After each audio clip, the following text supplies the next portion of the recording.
Hi everyone. I know it's been a very long time since I've done a recording, but I'm back and I'm happy to be back. And today we'll look at some more English chunks. But first, we're going to start with two questions. The first question, very easy. The second question, a little bit tricky. And I'd be very impressed if you get the answer. Okay, let's start the challenge. Let's go to the questions. The first question, dead easy. What's missing? I don't think we have to wait too long. Obviously, if you look at the chair, there's a leg missing from the chair, and you can actually see which leg is missing. So it's not safe to sit on. Okay, that's the easy question.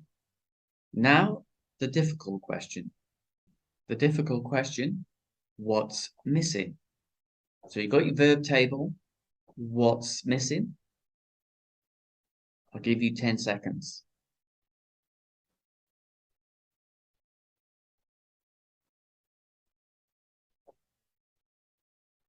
Okay, and what's missing is type 4. Type 4 is missing from the verb table. You look at all verb tables, there is no type 4. There should be, and for two very good reasons. And also, here at English Simplicity, we like to think in chunks. So we don't necessarily think eat, but we think eat in a restaurant or eat at home. And you can see with the type 4, it's got that ing. And here you can see on the screen, so eat in a restaurant, type 4, eating in a restaurant. Have a good time, type 4, having a good time. Drink coffee, drinking coffee. Take a shower, taking a shower. Type 4 is easy because it's always the same form. So if I say go for a walk, what is type 4? You got it, going for a walk. Play football, what is type 4? You got it again, playing football. So the form is dead easy. But why does this matter? Why have type form? It's easy to remember and it's super common in English. Those are the main reasons. Okay, and when you think about type 4, most people think about the continuous tense, and that's true. It's used in the continuous tenses. She's always plus type 4. She's always complaining. They were plus type 4 yesterday afternoon at 4 p.m. They were playing football yesterday afternoon at 4 p.m. So at that specific time, 4 p.m. yesterday afternoon, that's what they were doing. Okay, now we see something different. I'm looking forward to, and it has a type 4. This is not a continuous tense. I'm looking forward to meeting you tomorrow. It's not the continuous tense. Derek enjoys watching TV. This is also not the continuous tense. This is something else. Type 4 is fun. And again, this is not the continuous tense. This is something else. Driving a car is fun. So you can see this ing form, or this type 4 form, has more uses than just the continuous form. And knowing those will really help your English develop, especially knowing when to use them. First, let's start with the continuous tenses. I think this is the area where most people know about the type 4 use. And I will just ask some simple questions to get you to use this continuous tense. So, first question, what are you doing? I'll take a wild guess. You're watching a video about English. Second question, what were you doing at 10 o'clock yesterday evening? We could have many different answers here. I was watching TV. I was talking to my wife. I was studying English, etc. We can also use it for the future. What will you be doing this evening at 7 p.m.? Possible answers. I'll be eating my dinner. I'll be going for my evening run.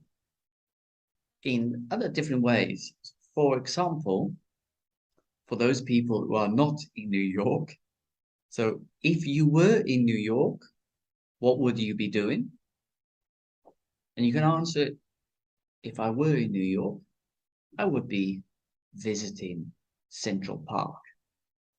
Or if I were in New York, I would be eating in a diner, for example.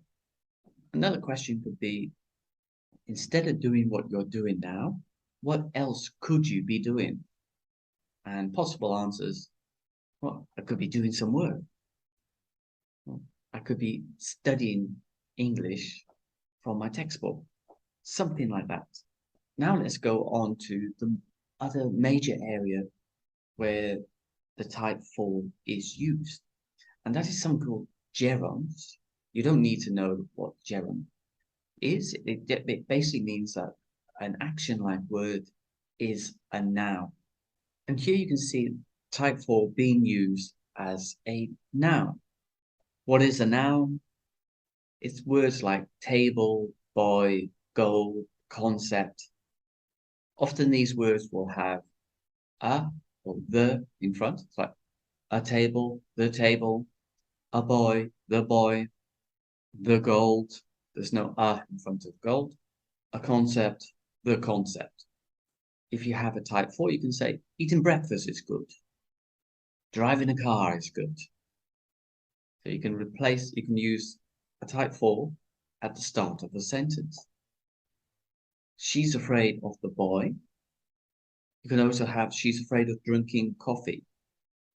And here, afraid of is the second word, someone called a preposition, usually short words, that make the following a type 4. And it's acting like a noun here. You could use other type 4s here. She's afraid of touching spiders. She's afraid of flying in a plane. Okay, and got she enjoys gold. She enjoys taking a shower. Okay, just to go further into the point, so you can start a sentence with a type 4. And on the screen, you can see some examples.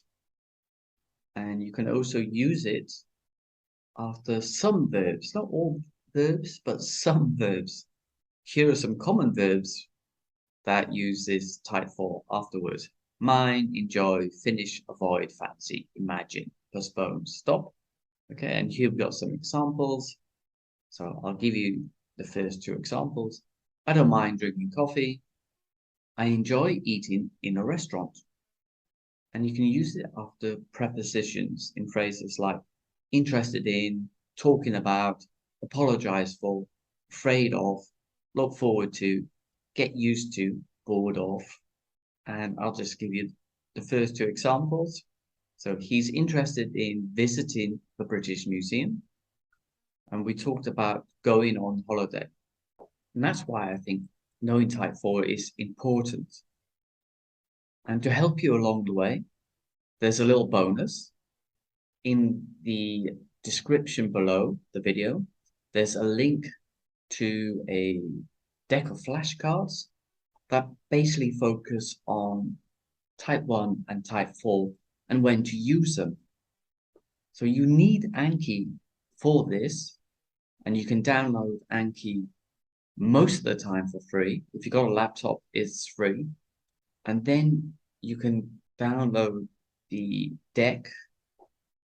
It works very well because if you download a deck and you double click it, I think it automatically goes into Anki. And then you can practice when to use type 1 and when to use type 4. Also, it's not in this description below yet. I'm working on a PDF to show which chunks will take the type 4. And I will mix it up a little bit because that's important. You don't want just a list of type 4. You want it a little bit to be a little bit challenging, but most of the time, the focus is on type 4 and when it is used. I hope to get that in the description in the next 2 weeks. I'm a pretty busy man, so I can't make a solid promise there. And once it's in the link, you can get that PDF and practice. So they will be showing you when to use it, and there will be some practice sentences as well. Okay, I hope you enjoyed today's video. Remember, type 4 is very important. It's very common in English. Learn it. The beauty of it is that if you've got an action already, like eat breakfast, the type 4 you already know, eating breakfast. You only have to put an ing on it. But if you can learn when to use it, it will really help your English sound more natural. And when you're in a conversation, it will just go much, much smoother. Good luck and see you soon.